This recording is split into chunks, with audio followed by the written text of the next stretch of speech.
Hey, everyone. Welcome to the first editorial at the Creative Leadership Podcast. It's the first one. Yay. Very cool that you're actually listening to me. I hope you enjoy this one.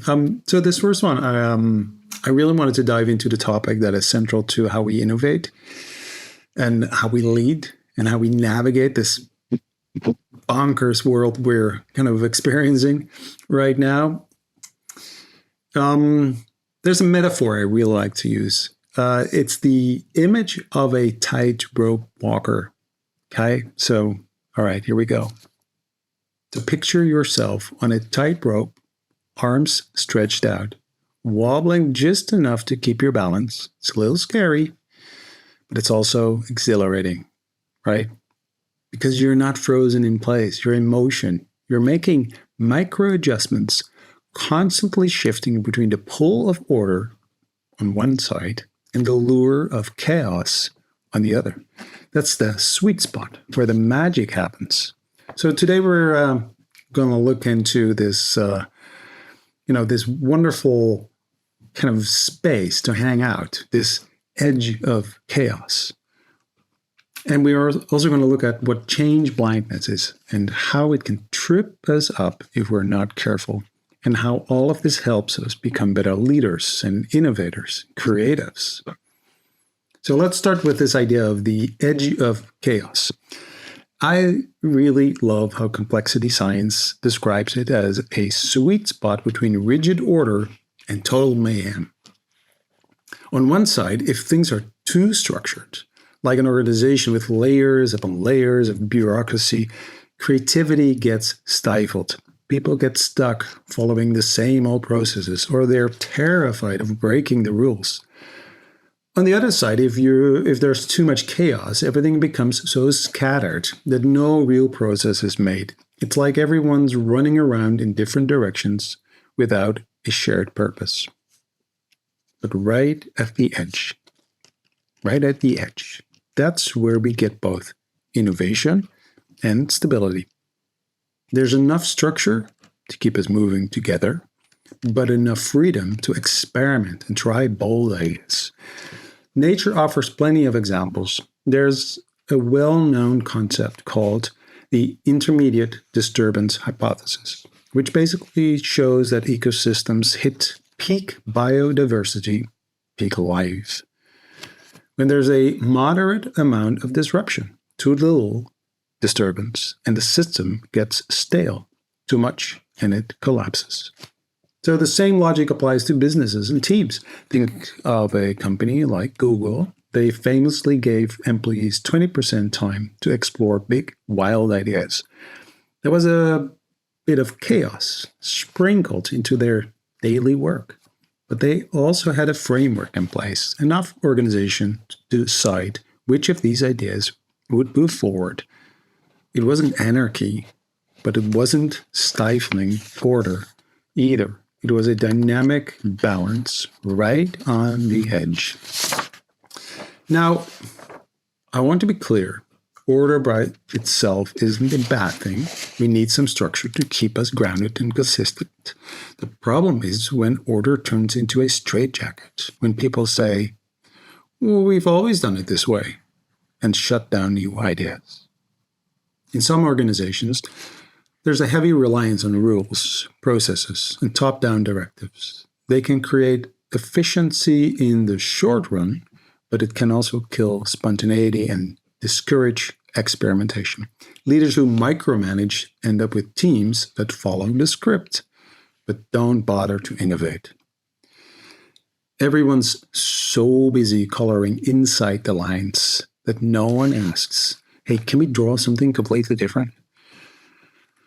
I'm guessing you've seen this or felt this before, times when rigid policies and endless approvals made it feel impossible to introduce new thinking. So yes, order is useful until it drains your ability to adapt. Now on the flip side, we have chaos. So in small doses, chaos is amazing for creativity because it lets us wander off the beaten path. But when anything goes, we can get stuck spinning our wheels. For example, you might have a startup where there are 0 rules. Everyone's always prototyping the next big thing, but no one's thinking about actual implementing whatever they came up with.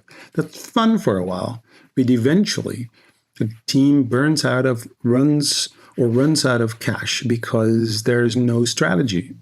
So I like to remind people, innovation without a framework can lead to a lack of follow-through. You need some structure to ensure your brilliant ideas don't end up collecting dust.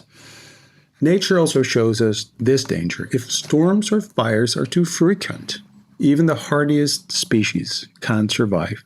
There has to be enough calm between the disruptions to stabilize and grow. So we know we need to walk that tightrope, balancing between too much structure and too much chaos. But here's a twist. What if we don't even see the rope changing beneath our feet? That's where a concept called change blindness comes in. Change blindness is this fascinating phenomenon where we fail to notice slow, subtle shifts happening right in front of us. If something changes slowly or in small increments, it can sneak by us undetected. Psychologists have run experiments showing that people can miss huge alterations in a scene if those alterations happen gradually. So translate that to the business or leadership world. You might be so focused on day-to-day tasks that you miss a major shift in customer behavior or technology or even in your own team's morale. Think about Kodak. They invented the first digital camera, but didn't quite act on that technology. By the time they realized how big digital would become, other players had seized the opportunity, or blockbusters. Blockbuster, yeah, they saw Netflix coming, but they didn't move quickly enough to adapt because the change felt gradual until it wasn't. We often say, in hindsight, it was so obvious, but it's only obvious later. In the moment, we're often blind to the slow creep of change, like the proverbial frog in slowly heating water, which is a metaphor because actually frogs do notice. I haven't tried it, but I think people did, and they will escape. But the metaphor still works. So how do we get better at walking this tightrope, staying on the edge of chaos while also combating change blindness? So here's a few practical tips that come to mind. Stay curious and keep scanning the horizon. Make it a habit to look beyond immediate tasks. Ask yourself and your team, what's changing around us, even if it's subtle? Is there a shift in customer tastes? Is there a new technology lurking in the background? The more we train ourselves to notice small shifts, the more likely we'll adapt before a crisis hits. Create a culture of experimentation. Give people space to try new things, but put some parameters in place. Let's say you have a monthly innovation sprint where teams can tackle any challenge they want. At the end of the sprint, they share results. That's enough structure to keep it focused, but enough freedom that people can run wild with ideas. Beware of red tape. If you find yourself or your organization saying, this is how we do it, period, that's a red flag. Question whether certain processes might be outdated. Does every little decision really need 6 levels of approval? Don't fear course corrections. A tightrope walker is constantly shifting. Likewise, leaders should be comfortable saying, we tried it, didn't work, let's adjust. Admitting mistakes or pivoting isn't a sign of weakness. It's how you avoid the extremes of order or chaos.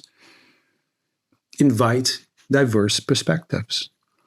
One of the best ways to beat change blindness is to surround yourself with people who see things differently. Encourage your teams or even your customers or external partners to challenge your assumptions. Sometimes a fresh set of eyes can catch that slow-moving shift you've been overlooking. We're in a period where massive shifts are happening globally. Technology, climate change, social values, you name it. Traditional hierarchies that we inherited from the industrial revolutions are slowly fading. We're seeing more small, interconnected teams and ecosystems of small companies working together, rather than one big monolith controlling everything. Technology now allows even a tiny startup to have a global impact. In this world, being flexible, perceptive, and collaborative isn't just nice, it's non-negotiable. All right, so thank you so much for tuning in. I hope this editorial has sparked some new ideas, or at least giving you a fresh perspective on how to navigate our weird, crazy, chaotic, ever-evolving world. Next time you feel the wobble underneath your feet, remind yourself it's not about standing still, it's about making those micro adjustments, staying curious, and leaning just enough into both order and chaos to keep moving forward. So until next week, remember that, you have to keep that creative energy flowing. And I'll catch you on the next episode of the Creative Leadership Podcast.